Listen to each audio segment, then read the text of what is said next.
Jesus is the figure who has been spoken about the most throughout history by both atheists and believers. Many have felt drawn to this enigmatic character, and I call him enigmatic because we Dan. Do you know much about him? And often the stories told contradict themselves or have been manipulated by different religions. They have appropriated his image, yet Jesus was against temples and against religious figures who deceived people. For all this, I must say that the regressions conducted by Dr. Aurelio, an expert in past-life hypnosis on people who lived in Jesus' time, have greatly caught my attention and shed some light on this important figure. You might think this isn't scientific, but we can assert that ancient texts tell only part of the truth. Truth is relative. Let's move on to recount them. Everyone is afraid of the truth. Give until it hurts. Share your salt and your water, your possessions. If they give back to you afterwards, much more. Give affection, love, joy. In one regression, the patient goes to a life before Jesus' time and records words from the teacher. What matters is this, pointing to the head, and this, pointing to the heart. Things come and go. What is material? The gold, the treasures, the silver that has no value. When you ask from the heart, you are granted it. Light will come. It spans the entire universe. Go into the light, live in the light. Came here to learn, and you don't learn because you complicate life so much. Advance the light, advance strong. We are passing through. We come for a little while, and then we leave. He had 2 brothers, 1 sister, and his cousin Ruth. 1 life, 2,000. And you don't understand that you must live happily. As we see in this last phrase of the regression, it refers to reincarnation. He replied, none. Only that you wish for each other to have nothing in excess and to love. The power to heal comes from the Father, from within, even from the Son. Another regression, taking place shortly before the crucifixion, concerns a follower of Jesus named Thomas. They were taller than Jesus, stayed apart because it wasn't yet time. They formed a triangle and spoke telepathically. They knew each other from another dimension. Thomas was paralyzed, and Jesus healed him. That's why he decided to follow him. He spent his time seating people who came to listen, and together with the disciples, they stayed in various homes, eating vegetables, fruits, and milk. But when there was no food, it appeared by magic. Thomas said that everyone knew what the destiny of our character would be. The teacher commented, things must follow their course. History must unfold this way. One should not try to change history, because it would be worse and more blood would be shed. Jesus was tall, slender, with long hair and beard, dark-skinned with green eyes. Everyone fell silent as if a heavy weight was on them. We have to follow the course we must follow, and Jesus was against that. Instead of helping the needy, they took everything from them. His brothers didn't fully believe in him. The Romans accused them of forming a group to attack them, and the priests sent spies to watch them. Peter put his foot in his mouth and confronted the Sanhedrin, who decided to break the group apart, which said he was Jesus' right hand. Doctor asked what religion they practiced. Thomas saw Jesus carrying the cross. On one occasion, he made water come out of a rock with a staff, and people were healed by drinking it. A few hours later, Thomas learned they wanted to kill Jesus. No one could do anything for him. Everyone was very angry with Peter. They knew he had many enemies in the Sanhedrin. How curious quantum physics tells us we have an inner energy. Perhaps that is the sun they refer to. Thomas wondered why he showed up. He said he had dark skin. This may surprise many people, but it's not as we had been told.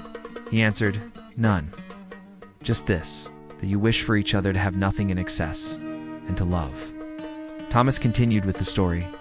Peter, one of Jesus' disciples, wanted to control others, negatively influencing them, and illuminates everything that surrounds us, activating our inner sun. That's why the forces of darkness retreat, because they don't like the light. Thomas saw many miracles performed by Jesus. Among them, making a person walk, removing leprosy from a girl, restoring sight to an old man. The group also performed miracles, although they didn't know how. The teacher received visits from beings from the stars on 2 occasions. The only thing we must do is accept it with a smile. And those negative beings take advantage of that darkness clinging to us like ticks, since they feed on our negative energy. Homa said that the Star of Bethlehem was a comet marking the beginning of an era, and that during that era things were going to change. He trusted all the disciples except Elijah, whom he saw talking with the Romans and didn't feel good vibes from, he responded. From the Father, from within, from the Son. Furthermore, nothing happens by chance, everything is right as it is. We are only actors in a movie that is already written. About Judas, he said he was a good disciple. This contradicts the official story a bit, but it reminds me that not long ago they translated the Gospel of Judas back to the Regression. People gave food to show gratitude for healing. Jesus placed his hand on the basket and multiplied the food. The priests realized they were the false ones and told him not to perform so many miracles. He replied he could not stop doing so while there were sick people asking for it. Jesus said a cycle was about to end and another to begin. Things must follow their course. One day, while Thomas was helping Jesus' mother prepare dinner and Peter was directing it, the teacher who dedicated himself to listening and observing said, "Things are going to happen as they must happen." The next day, they went to see the priests who, according to Thomas, stole from people. They would outwardly appear to give alms. Peter and Jesus went to speak with the Sanhedrin, and he said that they should help, not take. Thomas added that the Sanhedrin wanted to appear angelic, but they were thieves, murderers, and sexual abusers. They used Moses' laws to manipulate people, and Jesus wanted to restore order. Peter was beaten because he confronted them. Cana said that the story continued, but that he had precipitated it when they could have helped more people before it happened. The Romans argued.